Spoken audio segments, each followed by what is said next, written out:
السلام عليكم، ازيكم عاملين ايه؟ يا رب ان شاء الله تكونوا في احسن حال. فيديو جديد على القناة، يا رب ان شاء الله يعجبكم. هو فيديو بالنسبة لي مميز جدا، وبحب قوي قوي ان انا اوثق اللحظات ديت او الاوقات دي. اوقات اللي احنا مثلا بناخد فيها كده شوية ريست ونغير جو. هاخدكم كده على الساحل الشمالي هنا كده. الحمد لله احنا ركبنا وماشيين على الطريق. يا ترى كلكم عاملين ايه؟ يا رب ان شاء الله كلكم تكونوا بألف خير. انا عايزه اقول لكم طبعا ان الجو اكيد في اسكندريه بقى صعب جدا جدا جدا مع يعني ازدياد الحراره والرطوبه. فقلنا كده نغير ونروح بقى ايه ننزل بقى البحر، ويعني نغير جو مع الاولاد قبل طبعا ما الدراسه تيجي. بصوا احنا كده هنا وصلنا، وكنا نزلنا في قرية اسمها قرية روزانا زي ما انتم شايفين في اول الساحل الشمالي. وده كده شكل القرية من جوه. احنا كده دخلنا من البوابة. بصوا انتوا اول ما بتدخلوا من البوابة بتلاقوا قدامكم زي ما انتم شايفين كده الشاليهات ديت على الجنبين كده. هي تقريبا الشاليهات بتبقى يعني اقصى حاجة تقريبا 3 ادوار. الدور الاول بيكون بجنينة ليه مدخل لوحده، وبقية الادوار ليها مدخل تاني. احنا ما كناش في الدور الاول، يعني ما كناش في الدور الارضي، سوري. احنا كنا في الدور الاول.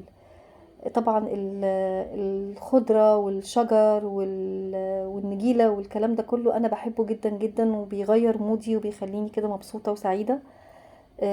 هنا بقى دخلنا من الشاليه.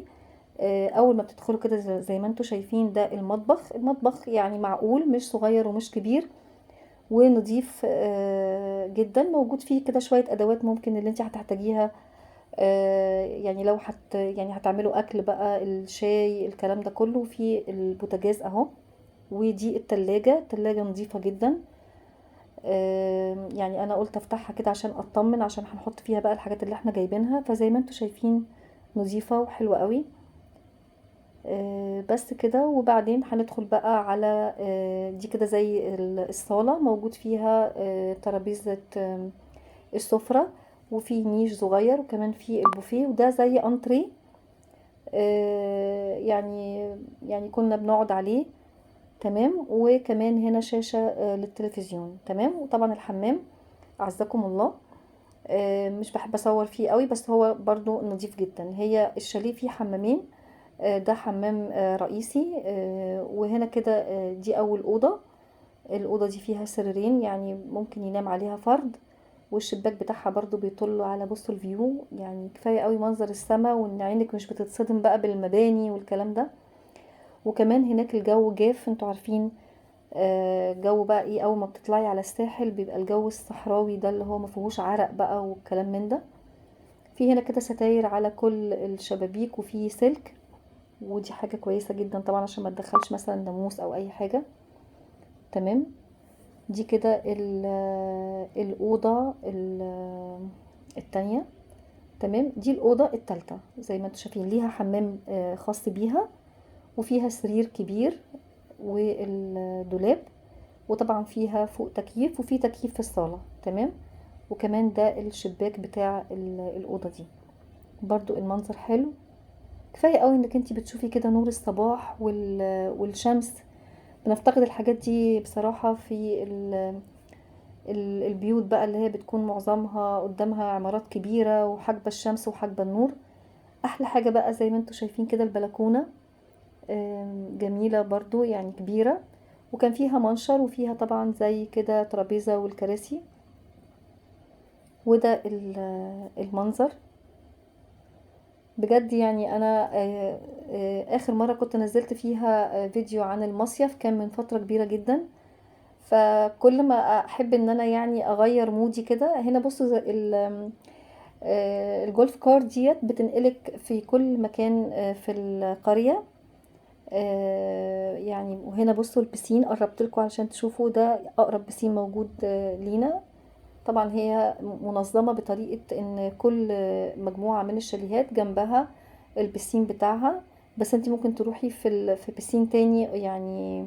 مش لازم تلتزمي باللي قدامك. يعني القرية مليانة يعني اللي هي البول، ومتدرجة للأطفال وللكبار. تمام. طيب هنا بقى احنا كنا بالليل ودخلنا فتح الله، هو جنب القرية على طول، مفيش دقيقتين بتكوني هناك. تمام. موجود بقى فيه كل حاجة زي ما انتوا شايفين. احنا هنا دخلنا على قسم الخضار والفاكهة، وبفرجكم بقى على الحاجات الموجودة هناك. التمر والفواكه، التين والقراصية والمشمشية، الورقيات، العصاير الفريش. وفي حاجات برضو انا يعني هي في حاجات ما كنتش يعني او يعني خاصة بس بالساحل. زي ايه مثلا، زي في كده انواع معينة لبعض العصاير او البسكوتات بتبقى موجودة هناك بكثرة اكتر من الفروع التانية. بوريكم هنا، بصوا جهينة كل الانواع بيور والعصير العادي. تمام. وكان في حاجات يعني مثلا زي العصير بتاع جهينة اللي هو بالاناناس، ده وجوز الهند اللي هو بينا كولادا، حاجة زي كده. ده كان برضو حاجة مميزة جدا هناك. احنا بقى اخترنا كل الحاجات او العصاير اللي بتبقى يعني بتناسب ذوق الافراد كلهم. خلاص كده. اهو انا بوريكم اللي هو العصير اللي هو بينا كولادا ده، اللي هو ميكس ما بين الاناناس والجوز الهند. طبعا التمشية في المول يعني شغلانة بقى، لازم تكوني محددة بالظبط انت عايزة تجيبي ايه وما تجيبيش ايه، عشان ما تجيبيش حاجات. احنا كنا طبعا ناقصنا حاجات بسيطة، لان احنا كنا واخدين حاجات كتير معانا علشان يعني تسهل علينا اكتر. وبعدين انتوا عارفين طبعا انتوا ايه اللي بيبقى مناسب ليكم من مثلا وجبات، من العصاير، من الفواكه، من الحاجات دي كلها. تاخدي معاكي الشاي في الشاليه، في كاتل، في اللي هو الميكرويف لو كنتوا شفتوه في الاول، تسخين بسرعة، الكلام ده كله. طبعا مادام في قسم للاطباق وللحاجات الادوات المنزلية، ده لازم اروح. انا ما اشتريتش حاجة، بس انا بحب اتفرج على الجديد. وكل اعتقد يعني معظم الستات كده ممكن تدخل القسم ده وما تشتريش حاجة، بس تكون اتعرفت على الحاجات الجديدة. ويعني هي زي كده ايه، تغذية بصرية او متعة بصرية، انك تتفرجي على الحاجة حتى لو ما كنتيش هتشتريها. تمام. بوريكم هنا طبعا الاطباق واشكالها، وشايفين الاسعار بتاعتها. هنا بقى ده كان تاني يوم. حبيت اوريكم احنا الادوات طبعا في الشاليه مش قد كده قوي، بس احنا اتصرفنا. يعني انا هنا سلقت البيض في البراد، بما ان في كاتل مش هنحتاج ان احنا نعمل فيه الشاي. وهنا كنت بحط الحاجات بقى للاطفال الصغننين اللي معانا علشان يفطروا. وده كان شكل الفطار بعد ما خلص. كنا قالين فلافل، ودي بطاطس، وهنا كده البيض والفول طبعا. اتفضلوا بقى معانا. وكنا حاطين بقى الحاجات اللي هي الجبن والكلام ده كله. بوريكم بقى بالليل لو عايزين تعملوا جولة في القرية بالليل، في يعني حاجات كتير زي تأجير عجل مثلا للأولاد، وفي انك بتمشي تتمشي بقى في الهوا، او بتطلعي على البحر. في هناك كافيهات. عايزه اقول لكم ان احنا يعني طبعا بما ان في سحب، وكان في يعني قلق في موضوع نزول البحر، خاصه حتى في اسكندريه، في الشواطئ اللي موجودة عندنا في البوريفاج وفي العصافرة والمندرة وعلى طول الكورنيش. معظم الأيام اللي فاتت دي كانت رافعين الراية السوداء إن ممنوع حد ينزل. ونفس الموضوع كان في الساحل وقت ما رحنا. مكان ممنوع النزول، يا دوبك تقعدي بس على الرملة، ومش على الرملة على طول، يعني بعيد شوية.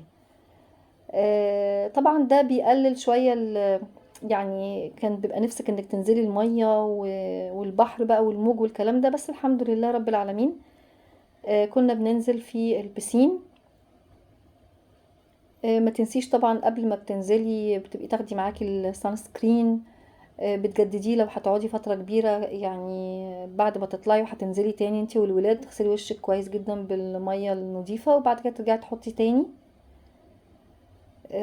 بس هنا بقى بوريكم ده، يعني انا جمعت لكم كل الايام اللي احنا قعدنا فيها كده في فيديو واحد. هنا كده كنت عملت القهوة بتاعتي، ووقفت كده اصبح عليكم واوريكم المنظر الصبح. عايزه اقول لكم ان من احلى الحاجات والله اللي انا بحبها جدا، انك تقفي الصبح كده تشمي الهوا، النظيف، ويبقى عندك كده مساحة من الأخضر تبصي عليها، دي حاجة تانية يعني مختلفة تماما كمان عن انك تقعدي او تنزلي في البحر. يعني انا بحب البحر طبعا بما اني اسكندرانية، وفي نفس الوقت بحب جدا فكرة ان البيت يبقى بجنينة ويبقى حواليكي شجر. فلو دي اتحققت لك مثلا يومين ثلاثة يبقى ده يعني حاجة كويسة جدا جدا جدا، بترجعي بطاقة ايجابية وبترجعي افضل الى حد ما من الاول. وما ننساش طبعا يعني في وسط الاحداث دي ان احنا ندعي بالفرج يا رب يا رب لاخواتنا يا رب، وينصرهم امين يا رب العالمين. بصوا بقى هنا برضو انا يعني كنت بفرجكم، وهنا كنت ماسكة الموبايل بالطول معلش، بس يعني انا اعتقد ان الصورة الى حد ما واضحة. ولما كنتيش بقى عملتي كوباية النسكافيه او القهوة بتاعتك، مش بقصد طبعا بالنسكافيه لانه مقاطعة، اي براند انت بتحبيه تاني، وتتشجعي كده معايا وتاخدي طاقة ايجابية من الهواء ومن النور اللي موجودين. آه زي ما انتوا شايفين كده انا جبت لكم، قلت لكم ان القرية اسمها روزانا وموجودة في اول الساحل الشمالي، والاسعار الى حد ما معقولة لان ده يعتبر كده الساحل الطيب يعني، لو كان ده المسمى الطبيعي يعني. تمام. بس كده هنشرب بقى القهوة وافرجكم بقى على البحر، البحر وجماله. بصوا احنا هنا كده كنا نزلنا رحنا البحر، ده كده مدخل الشط، وشكل المية زي ما انتوا شايفين كده فيروزي، الوان سبحان الله سبحان الله في منتهى الروعة يعني بجد. والرملة البيضة دي طبعا مميز بيها جدا الساحل ومرسى مطروح.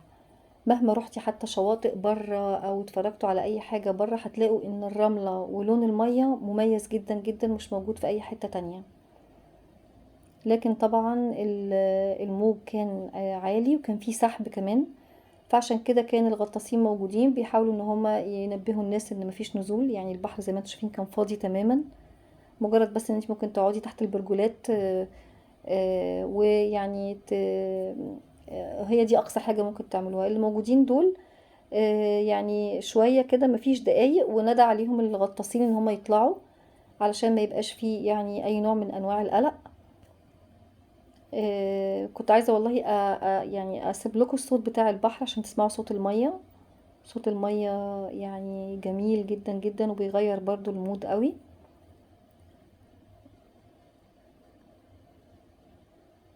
هنا بوريكم الشط، ودي البرجولات بتبقى كده زي برجولات من الخشب وفي من الخوص، تختاري اللي انتي، وبعدين في مساحة كبيرة ما بين كل واحدة والتانية، محدش بيجرح حد وكل واحد بيقعد يعني كده براحته. هنا بقى بوريكم البسين وشكل الفواصل اللي هي ما بين كل جزء والتاني في القرية. يعني الاماكن دي اماكن كده اللي هي الجمالية اللي ما بين كل مكان والتاني، والبول زي ما انتم شايفين هنا وهنا في كذا واحد.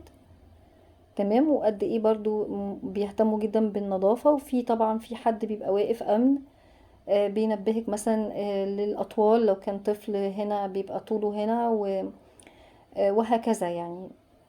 الله على شكل المية وعلى جمالها بجد، انا حتى وانا بتفرج على الفيديو بعد ما رجعت عايزة اروح تاني.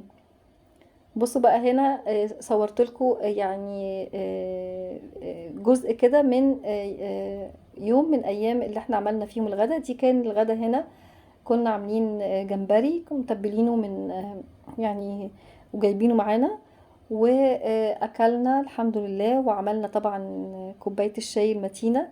بجد اتمنى ان شاء الله ان الفيديو يكون حاز اعجابكم، وان انتوا تكونوا غيرتوا جو معايا. ما تنسوش بقى سبسكرايب للقناة ولايك للفيديو عشان يوصل لكم كل فيديوهاتي. اتمنى لكم كل الخير والسعادة، مع تحياتي.